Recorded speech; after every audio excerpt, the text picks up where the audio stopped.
जय श्री कृष्णा। जय श्री नारायण। स्वागत है दोस्तों आप सभी का आपके अपने चैनल जी जायसवाल यूट्यूब स्टोरी में। दोस्तों आज हम सुनेंगे योगिनी एकादशी व्रत कथा के बारे में। धर्मराज युधिष्ठिर कहने लगे कि भगवान, मैंने ज्येष्ठ शुक्ल एकादशी के व्रत का महात्म्य सुना। अब कृपया आषाढ़ कृष्ण एकादशी की कथा सुनाइए।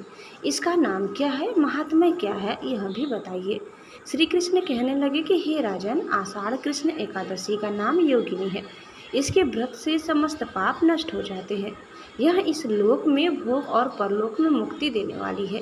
यह तीनों लोकों में प्रसिद्ध है। मैं तुमसे पुराणों में वर्णन की हुई कथा कहता हूँ, ध्यानपूर्वक सुनो।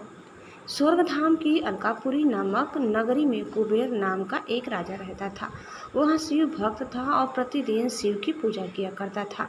हेम नाम का एक माली पूजन के लिए उसके यहाँ फूल लाया करता था। हेम की विशालाक्षी नाम की सुंदर स्त्री थी। एक दिन वह मानस सरोवर से पुष्प तो ले आया, लेकिन कामासक्त होने के कारण वह अपनी स्त्री से हास्य विनोद तथा रमण करने लगा। इधर राजा उसकी दोपहर तक राह देखता रहा। अंत में राजा कुबेर ने सेवकों को आज्ञा दी कि तुम लोग जाकर माली के न आने का कारण पता करो, क्योंकि वह अभी तक पुष्प लेकर नहीं आया। सेवकों ने कहा कि महाराज, वह पापी अति कामी है, अपनी स्त्री के साथ हास्य विनोद और रमण कर रहा होगा। यह सुनकर कुबेर ने क्रोधित होकर उसे बुलाया। हेममाली राजा के भय से कांपता हुआ उपस्थित हुआ। राजा कुबेर ने क्रोध में आकर कहा, अरे पापी, नीच कामी, तूने मेरे परम पूजनीय ईश्वरों के ईश्वर श्री शिव जी महाराज का अनादर किया है। इसीलिए मैं तुझे शाप देता हूँ कि तू स्त्री का वियोग सहेगा और मृत्यु लोक में जाकर कोढ़ी होगा। कुबेर के शाप से हेममाली का स्वर्ग से पतन हो गया और वह उसी क्षण पृथ्वी पर गिर गया। भूतल पर आते ही उसके शरीर में श्वेत कोढ़ हो गया। उसकी स्त्री भी उसी समय अंतर्ध्यान हो गई। मृत्यु लोक में आकर माली ने महान दुख भोगे। भयानक जंगल में जाकर बिना अन्न और जल के भटकता रहा। रात्रि को निद्रा भी नहीं आती थी, परंतु शिव जी की पूजा के प्रभाव से उसको पिछले जन्म की स्मृति का ज्ञान अवश्य रहा।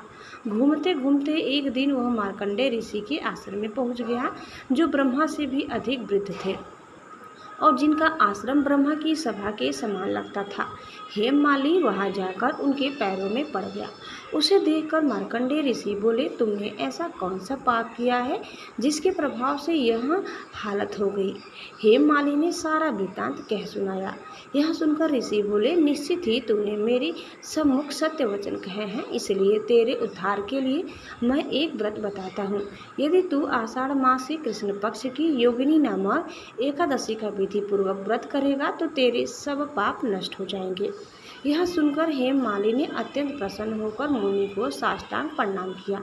मुनि ने उसे स्नेह के साथ उठाया। हेममाली ने मुनि के कथा अनुसार विधि पूर्वक योगिनी एकादशी का व्रत किया। इस व्रत के प्रभाव से अपने पुराने स्वरूप में आकर वह अपनी स्त्री के साथ सुखपूर्वक रहने लगा। भगवान कृष्ण ने कहा, हे राजन, यह योगिनी एकादशी का व्रत 88,000 ब्राह्मणों को भोजन कराने के बराबर फल देता है। इसके व्रत से समस्त पाप दूर हो जाते हैं और अंत में स्वर्ग प्राप्त होता है। दोस्तों, इस प्रकार कथा समाप्त होता है। उम्मीद करते हैं कि आपको हमारी आज की यह कथा जरूर पसंद आई होगी। कैसे लगी कमेंट करके बताइए। चैनल में नए हैं तो प्लीज़ लाइक, शेयर और सब्सक्राइब करना न भूलें। धन्यवाद। जय श्री कृष्णा। जय श्री राधा। जय श्रीमन नारायण। एक बार प्रेम से बोलिए, श्री बांके बिहारी लाल की जय।